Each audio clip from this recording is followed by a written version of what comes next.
Speaking of problem solving, Ryan, I'm having a problem. I need something to watch. That's called a Yes. segue. Oh my gosh. Yeah. Great segue. Yeah. That's why Wow. you guys pay me the big bucks. What a Ryan, segue. it's the must watch of the week. It's the most watched segment sometimes on our YouTube channel. Ryan, hit me with it. Guys, look, I know this is probably not the most watched segment on the podcast. I enjoy it. I watch it. I know. Picks. Hey, look, I know. It's not OU football related, but we like to shift it up here. Team Ryan. We got to talk about other things. And I'm going to keep coming to you with some weird shows and some things you probably haven't heard of and some things you haven't seen, because there needs to be more people out there who are watching these shows so they get made. And so we get more content. So anyway, little spiel over before I get more into weird Ryan shows. Must watch of the week. Yes, I need more weird Ryan shows. Guys, I'm about to go next week probably to a theater to watch a 3-hour foreign film that doesn't have a lot of dialogue in it. And it's like, it's nominated for Best Picture. So if that doesn't just wrap me up in a bubble, that's basically who I am. You can't see it or hear it on the video or the podcast, but I actually just threw up 15 times during that sentence.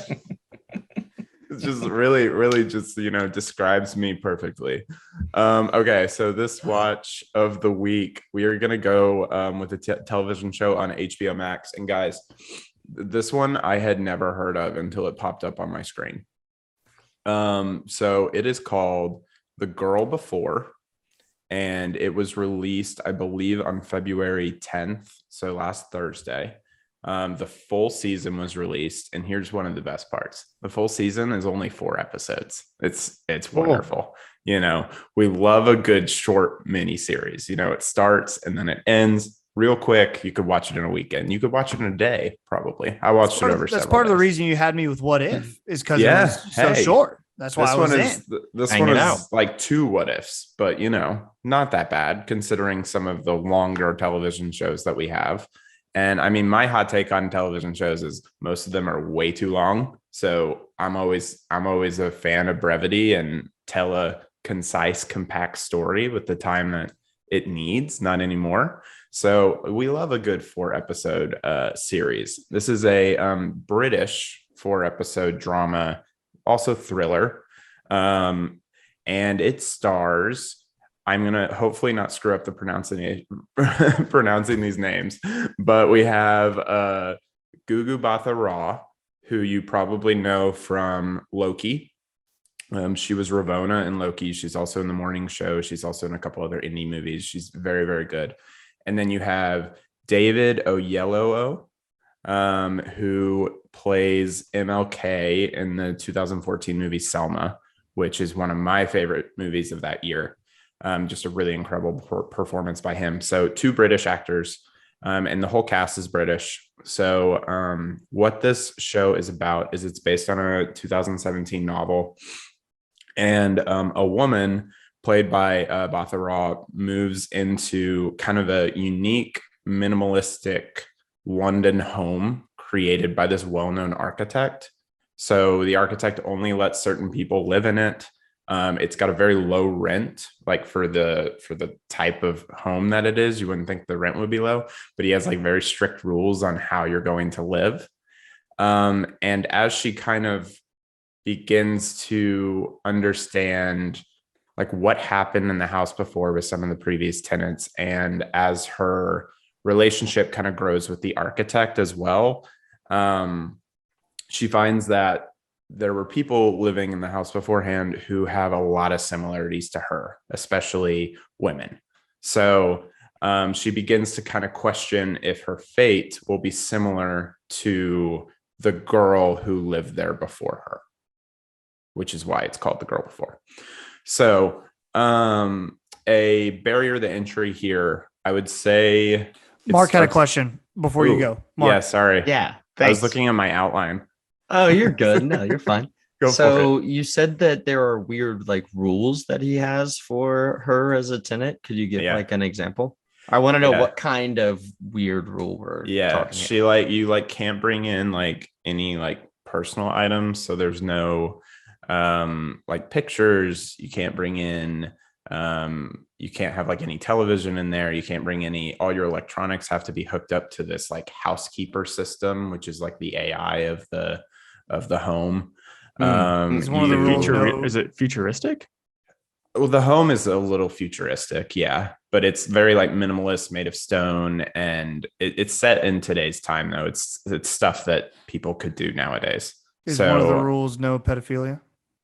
Yes, is that a rule? that is. This is well, actually, they don't. Actually, they don't say that. That's not a rule. Actually, they don't say that. Guys, stop giving me shit for licorice pizza. Still, none of y'all have stop seen standing this. up for licorice pizza.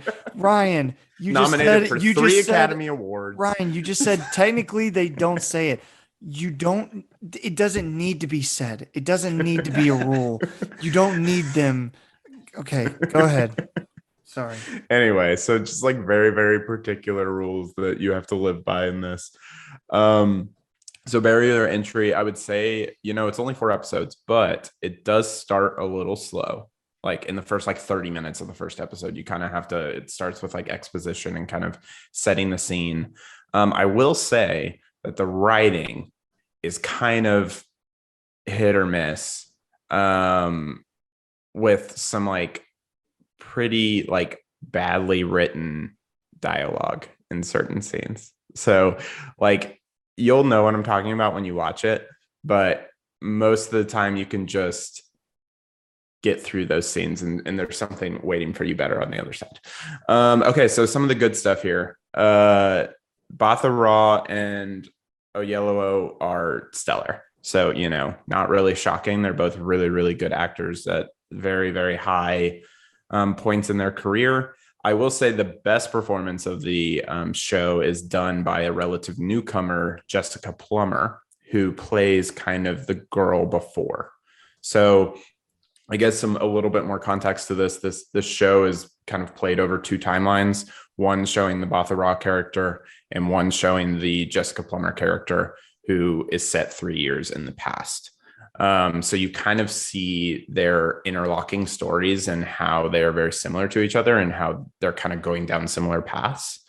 And I will say that like, because of that, the show is able to direct certain episodes with some really, really incredible shots of like overlapping the 2 women, like in the same scenes. And you're like seeing one thing and you're seeing it from, Jessica Plummer's character. And then you're seeing another thing from Bathara's character, and they're kind of happening at the same time. And the show's kind of showing you that and playing with your mind a little bit. And that's really cool. The house itself is incredible, just like the design and all that stuff. If you're really into like architectural digest and all that stuff, it's really cool to see. And good score. Good mystery and suspense building, and yeah, it's only 4 episodes, so it's not too labor intensive of a watch, and I think it'll keep you going a little bit. So, did you guys have a chance to check out the trailer that I linked? Honestly, I feel super bad because I didn't see that you put the trailer in until we got to this segment, and that's okay. Me too. I feel bad. Me too. Yeah, I did not see. So no one watched it. Usually, see, you did the good thing, folks. When like Ryan's very professional. When you link something in a word, like it says here, and it's a link, I'm an idiot and do a lot better when I see a lot of random ass characters and like a long URL. I'm way more inclined to click on that. Dude, I work for like a tech company. I know, dude. We put everything in like embedded links. And I work and I write on a website. I have to embed stuff like that too. Yeah. I'm just simple-minded. I like to see long links. I go, I should click on that. That's just kind of how I think. Yeah. So go check it out, guys. It's a good one. It's an easy watch. I will see if I go 6 for 6, No. Get out of here. Get out of here with that. I'll say I'm excited for this one. This one actually looked really good. I'm going to talk to Cassie and see if we don't watch this one, because Gugu was really good in Loki. And I think especially this stuff that you're talking about, the overlapping shots where, I'm thinking, me, I'm thinking of Westworld and the way that they do some of that stuff, and sounds super interesting. So yeah, after I get through Love is Blind, I might check this out. Jesus, Patrick. Just come on. Season 2 just came out, so fair. Yeah, season 2 came out. That's fair. Matt, you gonna watch that? I was a big fan of the first Matt, season. let's get you on that show. What are we doing? Well, that's probably the only way I'm going to find love because they saw me through the wall. I mean, just being fair. Guys, I have a follow-up question for what to watch. Yes. How would you guys feel about me talking about foreign films? Are you guys good with that? I'm or out. like, My no? heart out. Ryan. Okay. My heart out. I'm a hard out. I've seen the Parasite. I'm trying to see how far we can push this, guys. You know, we got to get like that indie scene. I'm going to watch an indie movie this weekend. I'm super excited about. I'm super stoked. So I don't know, like if I could like No, throw that English in is there. necessary. No, yeah.